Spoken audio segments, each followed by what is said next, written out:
Today's vignette coincidentally begins on the same day as Abdu'l-Bahá's visit to the New York Bowery mission. So on that day, Abdu'l-Bahá and a whole group of Persian and American friends were walking down the street on their way to the Bowery. And it must have been an unusual sight in 1912 to see this group of people dressed in turbans and flowing Persian robes walking down a New York City street. And they must have attracted a lot of curious glances from passers-by. And along the way, a group of very boisterous, scruffy young boys started following them, getting very excited and noisy and curious, and they were laughing and joking and pointing and dancing.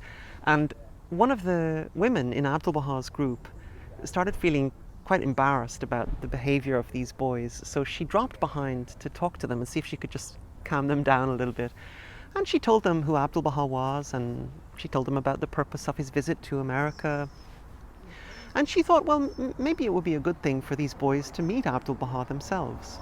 And so, without really expecting them to accept, she invited them to come to her home the following Sunday and have their own meeting with Abdu'l-Bahá. And then Abdu'l-Bahá and his group made their way to the Bowery. And if you saw yesterday's vignette, you'll know the story of Abdu'l-Bahá's day at the Bowery mission. So the following Sunday morning, much to the surprise of that lady, this whole group of about 20 or 30 young boys arrived on her doorstep, obviously having tidied themselves up for the meeting and clearly very genuinely interested in meeting Abdu'l-Bahá. And so all these boys crowded into the house and up the stairs, and as they reached the top of the stairs, Abdu'l-Bahá gave them each a firm handshake and a good laugh as he welcomed them into the reception room. But as Abdu'l-Bahá looked to the end of the line, his face lit up, because he saw, coming up the stairs with some trepidation and clearly uncertain as to whether he would be welcome at this meeting, there was one little dark-skinned boy. And remember, this was 1912.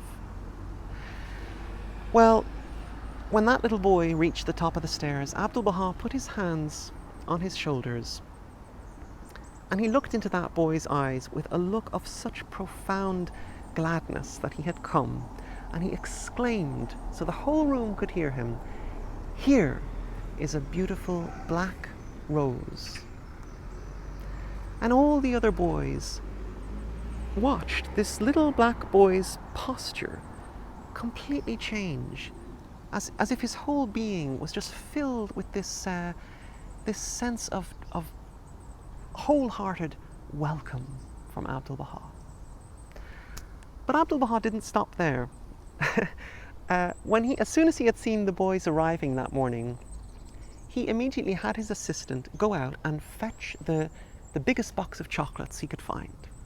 And so, with all the boys sitting around the reception room, Abdu'l-Bahá went around the room handing out handfuls of chocolates to all the boys. And when he got to the little black boy, he put his arm around the boy and he looked around the room with a kind of a piercing, humorous glance in his eyes. And he took out the darkest, richest chocolate he could find in the box, and he held it up to the little boy's cheek. And he made no further comment. But all the other boys looked at Abdu'l-Bahá and that little boy, and they silently understood that Abdu'l-Bahá was showing them that they must learn to see the colour of that boy's skin as a thing of beauty, as delightful and sweet and wonderful as the chocolates they were all enjoying. Hi there, I'm doing these short videos throughout 2021 in honour of the centenary of the passing of Abdu'l-Bahá, whose writings are the basis of my new album Home of Light, which is coming out one song at a time throughout the year. All these short stories come from this book Vignettes from the Life of Abdu'l-Bahá by Annamarie Honnold, and I hope these little anecdotes give us some glimpses into Abdu'l-Bahā's life during this special year.